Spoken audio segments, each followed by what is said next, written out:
ဦးဇင်းတို့မြတ်စွာဘုရားလက်ထက်ကထဲခဲတွေထုံခဲတွေကနေပြီးတော့ရွှေဖြစ်သွားတယ်ဆိုတဲ့တထေးမောင်ပုံနာဆိုတာလူတိုင်းကြားဘူးလေနော်အဲ့ဒီဥပုံနာရဲ့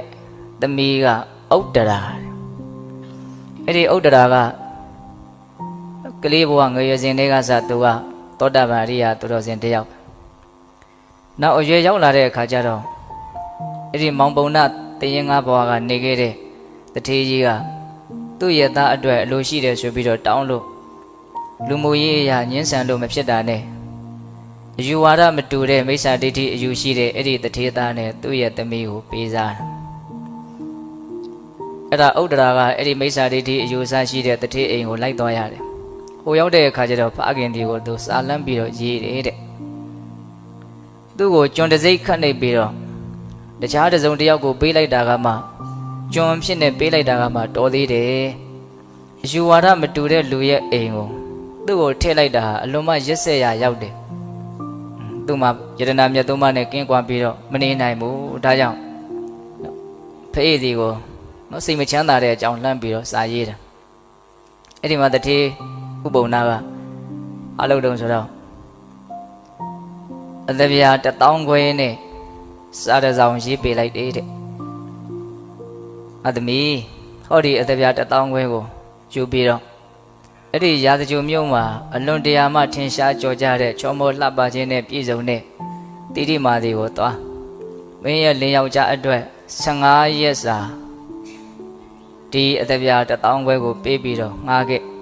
အဲ့ဒါဆိုရင်အဲ့ဒီ15ရက်တွင်းမှာမင်းယရဏမြတ်သုံးပါးကိုကိုယ်ွယ်စိတ်ကပ်ဖို့အတွက်အချိန်ရလိမ့်မယ်ဟုတ်လားအဲ့ဒါနဲ့ဖေကြီးကအဲ့လိုစာရေးပေးပြီးတော့အသက်ပြာ1000ခွဲပေးလိုက်အဲ့ဒါနဲ့ဥဒ္ဒရာကလည်းပဲအဲ့ဒီအစီအစဉ်ကိုသဘောကျပြီးတော့တိတိမာကို15ရက်သွားငှားတယ်ဆိုကြပါစို့အဲ့ဒါနဲ့တိတိမာသူ့အိမ်ရောက်လာတယ်အဲ့လိုနဲ့ဦးဇင်းတို့နေလာလိုက်တာ14ရက်မြောက်နေ့လောက်ရောက်လာတယ်အဲ့ဒီအချိန်မှာတထေးသားကဒီဥဒ္ဒရာရဲ့အရှင်သခင်လင်ယောက်ျားကအိမ်ရဲ့အပေါ်တက်ကနေပြီးတော့အောက်မှာအမိကိုတလုံးလုံးနဲ့အိုးမဲတွေဘာတွေပေးပြီးတော့ယဟန်တော်တွေကိုဆွန့်ကပ်ဖို့အတွက်ချက်ပြုတ်နေတဲ့ဥဒ္ဒရာကိုကြည့်ပြီးတော့မိုက်လိုက်တဲ့မိန်းမစီစဉ်ချမ်းသာကိုခံစားဖို့အမှတ်မရဘဲနဲ့ဘာမဟုတ်တဲ့အရာတွေနဲ့အချိန်ကုန်နေတယ်ကြည့်ပြီးတော့သူကပြုံးနေဆိုအဲ့ဒါလိုကြည့်ပြီးတော့ပြုံးတာကိုတိတိမာကမြင်သွားတဲ့အခါဘသူ့ကိုကြည့်ပြီးတော့ပြုံးတဲ့ဆိုပြီးတော့သူကပတွင်ပေါက်ကနေအောက်ကိုကြည့်လိုက်တဲ့အခါကျတော့ဥဒ္ဒရာကိုကြည့်ပြီးတော့ပြုံးတာကိုတွေ့တယ်အဲ့လိုလဲတွေ့ရောသူ့ရဲ့စိတ်ထဲမှာမနာလိုမှုဆိုတာဖြစ်တယ်တဲ့အံ့ဩစရာပါပဲဟုတ်လား14ရက်လောက်အတူတူနေလိုက်တော့အဲ့ဒီတထေးသားကိုသူပိုင်ဆိုင်တဲ့သူ့ရဲ့လင်ယောက်ျားလို့သူထင်သွားတာပေါ့နော်ဒါကြောင့်တခြားမိန်းမတယောက်ကိုကြည့်ပြီးတော့ပြုံးရကောင်းလားပေါ့အံ့ဩစရာပဲနော်အဲ့ဒါနဲ့နှမျိုးဝင်တူမှုအိတ်တာတရားနှိပ်စက်မှုကိုနှုတ်ခံရတဲ့အတွက်ကြောင့်အိမ်မောကနေအောက်ဆင်းသွားပြီးတော့ဘာလုပ်တုံဆိုတော့အောက်မှာချက်ပြုတ်နေကြတာဆိုတော့ထောပတ်အိုးကြီးကပွဲပွဲဆူနေတာရှိတယ်အဲ့ဒီထောပတ်အိုးကြီးတွေကနေပြီးတော့ထောပတ်တွေကိုရောက်ချိုကြီးနဲ့ခတ်ပြီးတော့အဲ့ဒီဥဒ္ဒရာကိုလောင်းမဲဆိုပြီးတော့သူသွားတယ်မြင်းနဲ့အဲ့ဒါဥဒ္ဒရာကမြင်တဲ့အခါကျတော့ဒီအမျိုးသမီးဟာငါ့ပေါ်မှာအလွန်မှကျေးဇူးများတယ်သူ့ကြောင့်မို့လို့ငါဟာယတနာမြတ်သုံးပါးကိုစီကပ်ခွင့်ရတယ်အခုသူကငါ့ကိုထောပတ်စီတွေနဲ့လောင်းဖို့လို့လာနေပြီငါဟာသူ့ပုံမှာမေတ္တာမပြတ်ရိုးမှန်လို့ရှိရင်ဒီထောပတ်စီတွေဟာငါ့ကိုမလောင်ကျွမ်းပါစေတည်းဒိဋ္ဌံအဲ့ဒါလောင်းချလိုက်တာပဲတိတိမာကဥဒ္ဒရာရဲ့ကောင်းပေါ်ကနေပြီးတော့ပွဲပွဲဆူနေတဲ့ထောပတ်တွေကိုအဲ့ဒီထောပတ်တွေဟာဥဒ္ဒရာကိုလောင်ကျွမ်းခြင်းမရှိဘူးတဲ့ဒီလိုပဲအေးဆက်နေတဲ့ထောပတ်တွေလိုမျိုးဖြစ်သွားတယ်ပေါ့အဲ့ဒီမှာတိတိမာကဒီထောပတ်တွေကတိတ်မပူလို့နေတယ်နောက်ထပ်သွားပြီးတော့တစုံလောက်ရောက်ချိုတစ်ခုလောက်သွားခတ်လိုက်အောင်မယ်ဆိုပြီးတော့နောက်တစ်ခါထပ်ပြီးတော့လောင်းမယ်ဆိုပြီးတော့ခတ်တဲ့အခါကျတော့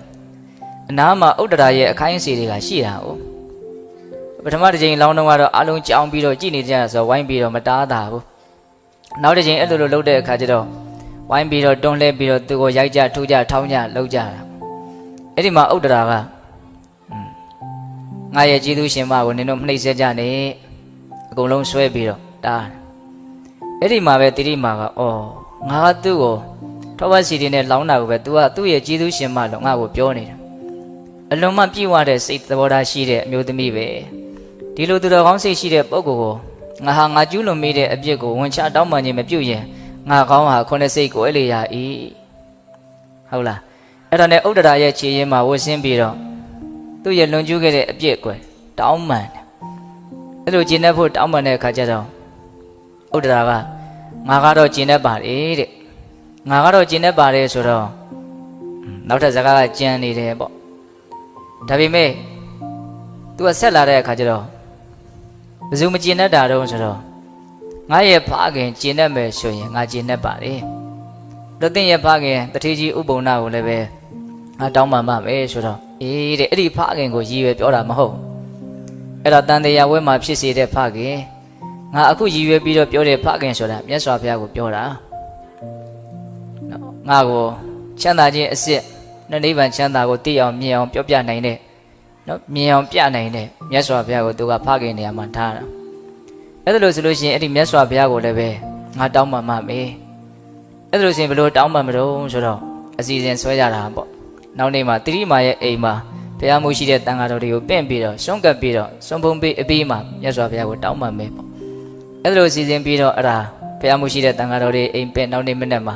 စွန့်ဖုံးပေးပြီးပြီဆိုတော့မြတ်စွာဘုရားစီမှာတောင်းပန်ဝန်ချအဲ့ဒီမှာမြတ်စွာဘုရားအကျိုးကြောင့်မေးတဲ့အခါကျတော့ဒီလိုဒီကြောင့်ပဲသူကမိုက်မဲစွာနဲ့ဥဒ္ဒရာရဲ့ပေါ်မှာအပြစ်ပြုမိတဲ့အကြောင်းကိုရှောက်တော့မြတ်စွာဘုရားကအဲ့ဒီမှာဂါထာလေးတစ်ပုဒ်ခေါ်တယ်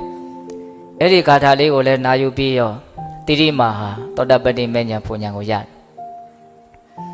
အကောဒေနာဇိနေကောဒံအတ္တတုံတာတုနာဇိနေကရတိတန္တာနေနသစ္စေနာလိကဝါဒိနံနော်ဒီဂါထာလေးကသာသနာမှာအလွန်မှတော့ထင်ရှားပါတယ်ပိတတော်လည်းကြားဖို့မယ်လို့ထင်ပါတယ်အကောဒေနာဇိနေကောဒံအမျက်ဒေါသထွက်နေတဲ့ပုဂ္ဂိုလ်ကိုအမျက်မထွက်ခြင်းအပြင်မေတ္တာတရားအဖြစ်အောင်နိုင်ရမယ်တဲ့